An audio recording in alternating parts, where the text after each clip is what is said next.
Assalamualaikum warahmatullahi wabarakatuh.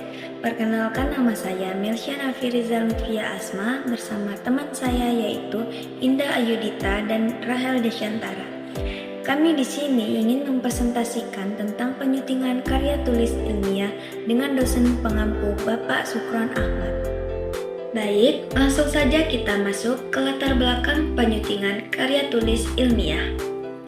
Penyutingan merupakan tahap penting untuk menyempurnakan karya ilmiah sebelum dipublikasikan. Penyutingan berperan memastikan ejaan, diksi, dan struktur kalimat sesuai kaidah akademik. Rendahnya pemahaman teknik penyutingan menyebabkan banyak karya masih lemah secara bahasa dan struktur.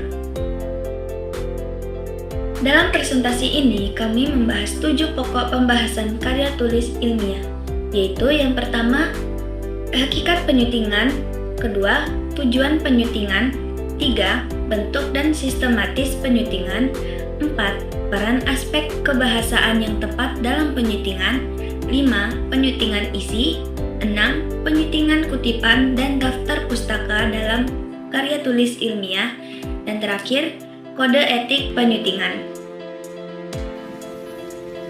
Baik, di sini saya Indah Ayudita dengan NPM 25510300044 akan melanjutkan presentasi mengenai hakikat penyutingan karya tulis ilmiah. Mengapa sebuah karya ilmiah yang baik tetap memerlukan penyuntingan meskipun telah disusun berdasarkan metode dan data yang benar? Jawabannya yaitu sebagai proses memperbaiki dan menilai naskah agar sesuai standar akademik dengan memastikan isi tersusun logis, bahasa yang tepat, dan bebas kesalahan serta plagiarisme. Penyuntingan dilakukan untuk meningkatkan mutu, kejelasan, dan kredibilitas karya sehingga layak dipublikasikan. Hakikat menyunting merupakan tahap proses dari menulis jadi kesempurnaan tulisan, ditandai dengan paragraf-paragraf yang dihasilkan yang tidak memiliki kesalahan tulis, baik yang berkaitan dengan penulisan kata, penggunaan tanda baca, maupun pemilihan kata atau diksi. Jadi, ada 3 hal yang perlu diperhatikan dalam kegiatan penyuntingan. Yang pertama adalah sistematika penyajian.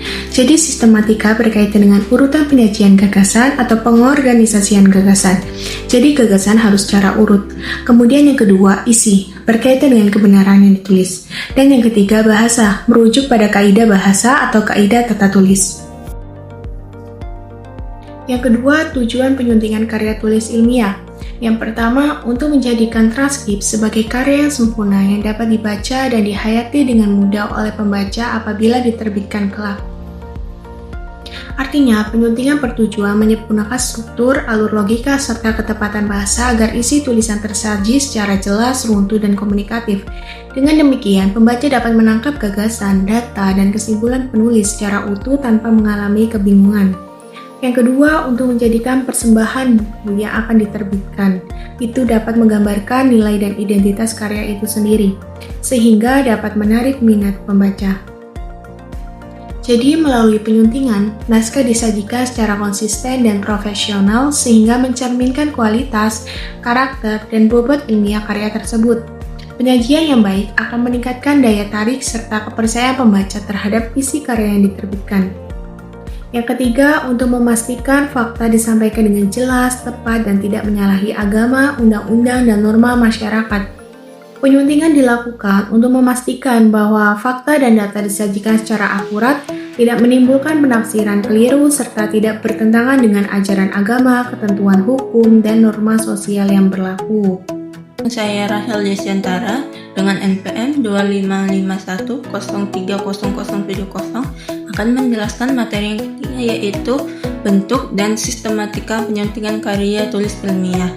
Yang pertama adalah penyuntingan substansi atau isi. Penyuntingan substansi bertujuan memastikan isi karya ilmiah relevan, logis, sesuai dengan kaidah ilmuwan, didukung karya yang sahih, metode yang tepat, serta bebas dari plagiarisme. Yang kedua, penyuntingan bahasa atau linguistik. Penyuntingan bahasa bertujuan memastikan kejelasan, keefektifan, ketetapan ejaan, konsistensi istilah, serta penggunaan gaya bahasa ilmiah yang objektif dan sesuai dengan kaidah kebahasaan.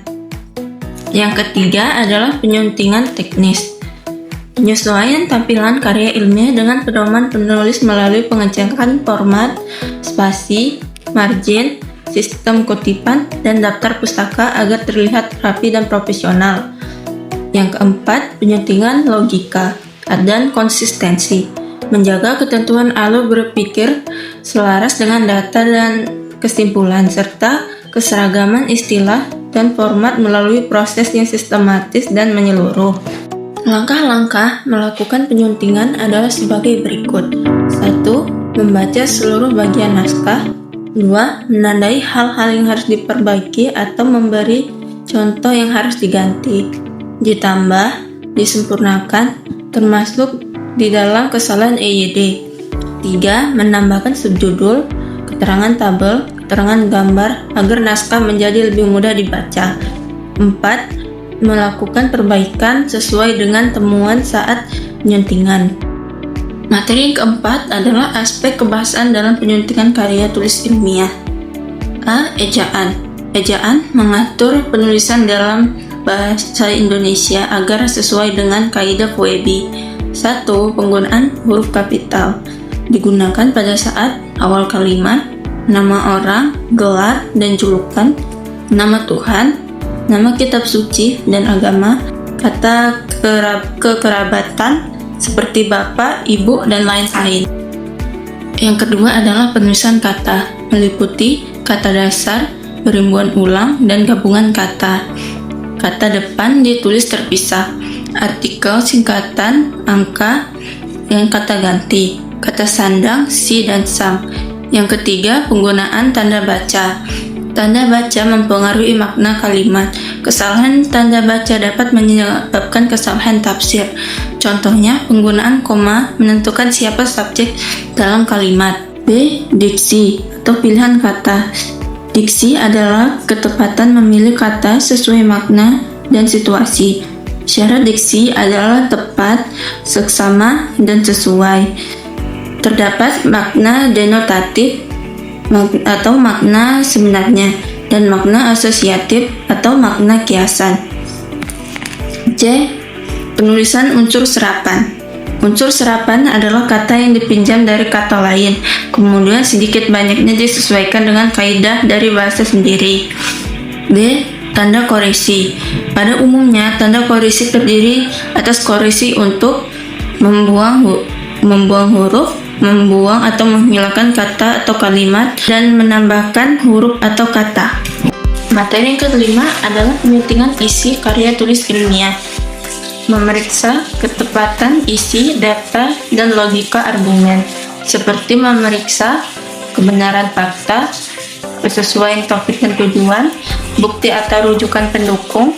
Paragraf harus fokus, padu, dan sistematis, menghapus kata sambung, dan menjamin teks bebas dari kesalahan data. Keenam adalah penyuntingan kutipan dan daftar pustaka. 1. Penyuntingan kutipan. Penyuntingan memastikan menjaga etika akademik, ilmiah, dan mencegah plagiarisme. Memastikan format kutipan sesuai dengan gaya penulis. Disarankan menggunakan aplikasi referensi seperti Mendeley untuk konsistensi situasi. Yang kedua adalah penyuntingan daftar pustaka. Penyuntingan memastikan bahwa semua sumber yang dikutip harus tercantum di daftar pustaka secara lengkap, disusun berdasarkan urutan alfabet nama penulis. Format penulis harus konsisten dan sesuai dengan pedoman penulis. Memperbaiki kesalahan terkait kapitalisasi, urutan, dan kelengkapan informasi. Yang ketujuh, kode etik penyuntingan.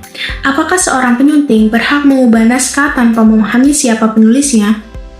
Pertanyaan ini mengantarkan kita pada prinsip etik bahwa penyunting wajib mengenali penulis, menyadari posisinya bukan sebagai pencipta naskah, serta tetap menghormati gaya kepenulisan yang melekat pada karya tersebut.